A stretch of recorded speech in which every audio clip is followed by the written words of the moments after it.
Nagpupuri kami sa'yo, Panginoong Jesucristo. Nagpupuri kami sa'yo, Panginoong Jesucristo. Nagpupuri kami sa'yo, Hari namin, Jesucristo. Masunurin kang kordero sa katubusan ng tao, hain sa krus ang buhay mo.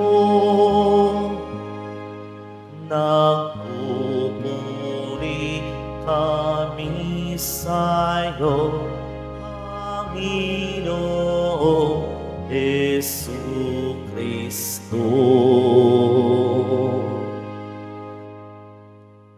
Sumainyo ang Panginoon. At sumayo rin. Ang mabuting balita ng Panginoon ayon kay San Juan. Papuri sa iyo, Panginoon. Noong panahong iyon, habang nakahilig kasama ng kanyang mga alagad, nagugulumihan ng sinabi ni Jesus, "Tandaan ninyo, ako'y ipagkakanulo ng isa sa inyo." Nagkatingin ng mga alagad, hindi nila alam kung sino ang kanyang tinutukoy. Ang alagad na minamahal ni Jesus ay nakahilig, nakalapit niya. Kinalabit siya ni Simon Pedro at sinabi, "Itanong mo kung sino ang tinutukoy niya." Kaya humilig siya sa dibdib ni Jesus at itinanong, "Panginoon, sino po ba ang tinutukoy ninyo?"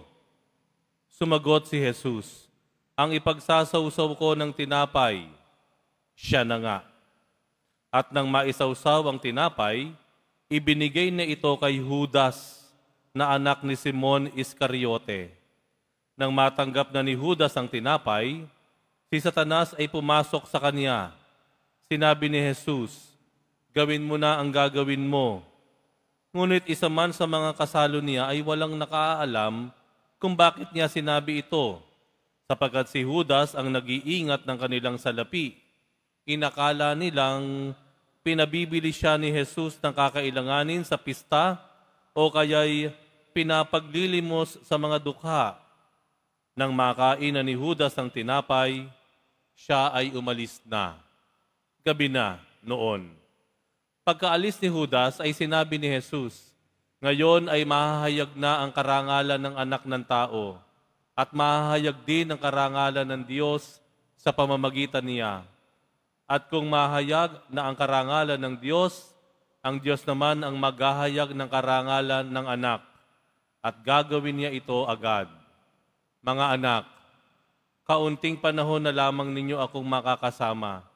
Hahanapin ninyo ako, ngunit sinasabi ko sa inyo, ngayon ang sinabi ko sa mga Hudyo, hindi kayo makapupunta sa paroroonan ko." "Saan po kayo pupunta, Panginoon?" tanong ni Simon Pedro. Sumagot si Jesus, "Sa paroroonan ko'y hindi ka makasusunod ngayon, ngunit susunod ka pagkatapos." "Bakit po hindi ako makasusunod sa inyo ngayon?" tanong ni Pedro. "Buhay ko may iaalay ko dahil sa inyo." Sumagot si Jesus, "Iaalay mo ang iyong buhay dahil sa akin? Tandaan mo, bago tumilaok ang manok, makaitlo mo akong itatatwa." Ang mabuting balita ng Panginoon. Pinupuri ka namin, Panginoong Jesucristo. Magsiupo muna po ang lahat. Kapag tayo ay nasa trabaho, halimbawa sa opisina, o kaya nasa eskwelahan tayo para sa mga estudyante, sino ang gusto nyong nakakasalo sa pagkain ng tanghalian, halimbawa? Sino madalas nyong kasama sa pagkain, kasabay ninyo naman ang halian during lunch break? Marahil, ito yung malalapit sa inyo.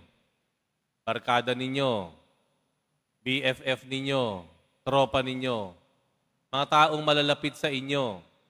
Kaya minsan ang itsura sa mga opisina, kanya-kanya. Grupo-grupo. Hindi mo maiaalis yun dahil sabi nga, may kanya-kanya kasi tayong sabihin na nating malapit sa atin. Ano po?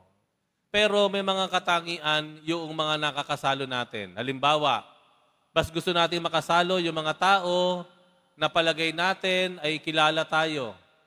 Okay sa kanya yung makikita yung malaki nating subo, yung malaki nating kagat o bibig pag kumakain. Halimbawa, mas gusto mong kasalo sa pagkain, yung laging masarap ang ulam. Yung namimigay ng ulam. Yung mga tao na hindi ka magagalit kapag may kumuha doon sa pinggan mo. Mga malalapit sa iyo. Alam nyo, noong panahon ni Jesus, hindi po basta-basta ang kumain na may kasama. Noong panahon ni Jesus, maingat po sila sa mga kakasalo sa hapagkainan. Bakit? Nandoon lagi yung pangamba na baka lasunin sila nung kanilang kasama sa pagkain. Kaya noong mga panahon na iyon, kilala lang dapat nila, malalapit sa kanila ang kasama sa hapagkainan. Pero ang Panginoon, alam naman natin, kahit estranghero sa Kanya, kahit mga makasalanan, mga maniningil ng buwis, sinasaluhan niya yon. Kaya nga siya, pinupuna ng mga Pariseyo. Okay? Bakit ko sinabi ito? Tingnan nyo sa Ebanghelyo. Si Jesus, sino ang madalas niyang kasama kumain? Yung kanyang 12 alagad. Tama po? Pero ang tanong, lahat ba ng 12 alagad niya ay karapat-dapat sa kanyang pagtitiwala?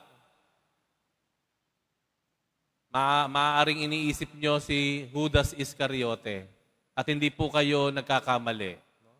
Dahil si Judas Iscariote, bagamat siya ay 12 o kabahagi ng 12 niyang mga alagad, mga lalapit sa kanya, ay mayroong ibang agenda. Meron siyang ibang layunin sa pagsama.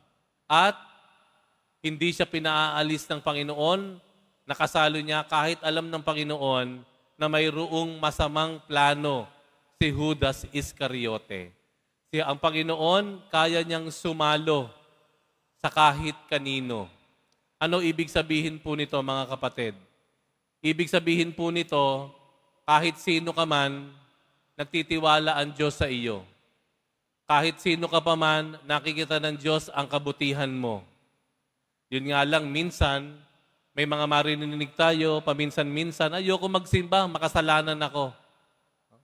Ayoko dyan, tagal na akong hindi nagsisimba, hindi pa ako nakakapagkumpisal, ayoko magsimba. Naku, marami kong nagawang kasalanan. Ayokong magsimba. Tayo lang nagsasabi noon. Dahil kung ang Panginoon na magsasalita sa atin, ang sasabihin niya, halika, kahit sino ka pa man, inaanyayahan kita. Kahit ano pa man ang kalagayan ng puso mo, gusto ko, kasalo kita. Magkasama tayo. Tandaan po natin, ang hapagkainan ay isang lugar na mga taong nagtitiwala at nagmamahal sa bawat isa. Ang Diyos, nais tayong makasalo sa hapagkainan ng banal na misa kahit sino pa man tayo. Kaya wag natin pong ihiwalay ang ating sarili sa hapag ng Diyos. Wag nating ihiwalay ang ating sarili at maliitin sa harapan ng Diyos.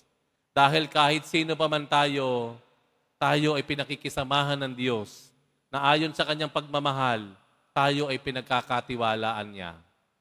Pangalawang punto na pwede po natin tingnan sa Ebanghelyo ay yung ang sinabi ng Panginoon, sige na Judas, gawin mo na ang dapat mong gawin. Pagkatapos niyang iabot yung kapiraso ng tinapay, iniabot sa kanya, tanda na siya nga yung magkakanulo. Ano sabi ng Panginoon? Sige, Judas, yumao ka na. Gawin mo na ang dapat mong gawin. Kailan sinabi ng Panginoon iyon?